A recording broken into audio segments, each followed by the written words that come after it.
Comprehensions क्या होते हैं। तो the main object of comprehension is to test student's ability to grasp the meaning of the given passage accurately and also his ability to answer questions। मतलब कि comprehension क्या होता है, comprehension क्या टेस्ट करता है, स्टूडेंट्स की एबिलिटी, जो कि एक पैरा पढ़े, एक पैराग्राफ जो भी दिया हुआ है उसको पढ़े, उसको समझ सके एंड उसका जो मीनिंग है उसे समझ के क्वेश्चंस का आंसर दे। तो ये रोल किसका होता है, कॉम्प्रीहेंशन का होता है।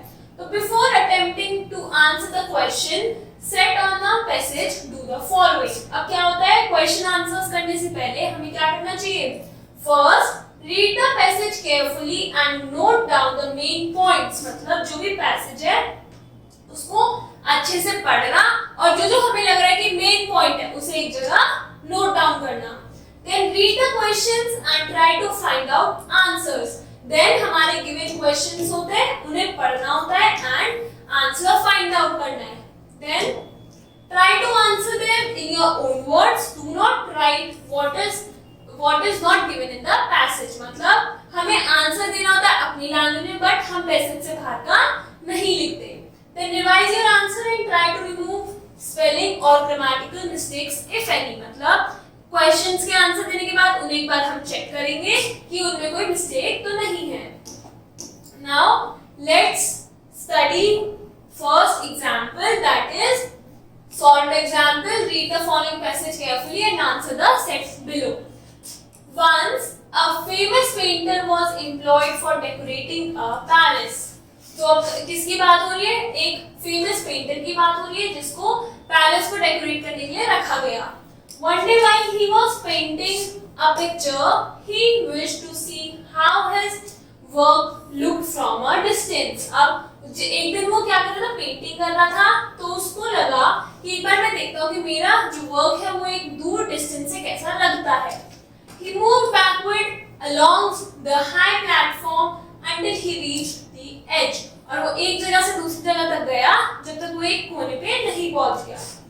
Had he taken another step, he would have fallen over and dashed to pieces on the floor below. मतलब कि अगर वो बिल्कुल एज पे खड़ा था, बिल्कुल किनारे पे खड़ा था, अगर वो थोड़ा सा भी एक स्टेप पीछे लेता तो वो नीचे गिर जाता। His servant, who was standing nearby, observed his danger.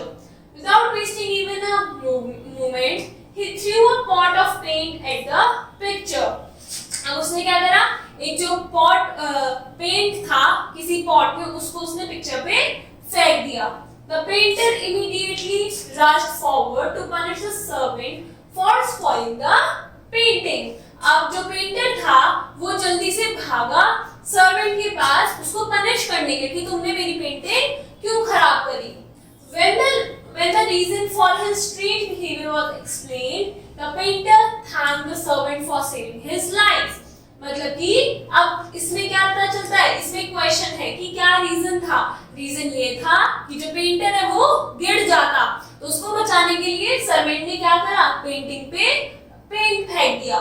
और फिर लास्ट में जब ये पता चला पेंटर को रीजन, तो उसने क्या करा, उसे सर्वेंट को थैंक करा for saving his life.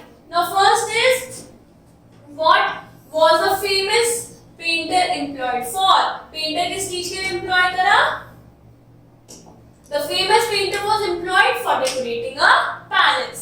What did he wish to see one day? कि अपनी पेंटिंग को एक डिस्टेंस से देखना चाहता था। One day he wished to see how his work looked from a distance. Why did the servant throw a pot of paint at the picture?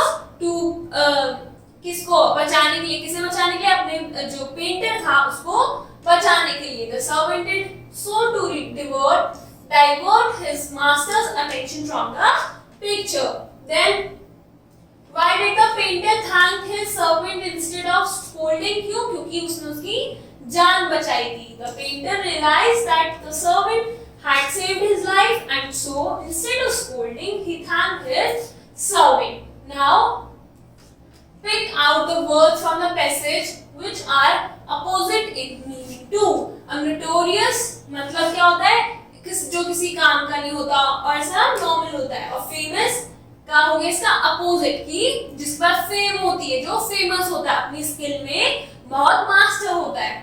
Then safety, safety मतलब safe रहना, and danger means कि किसी danger में खतरे में रहना।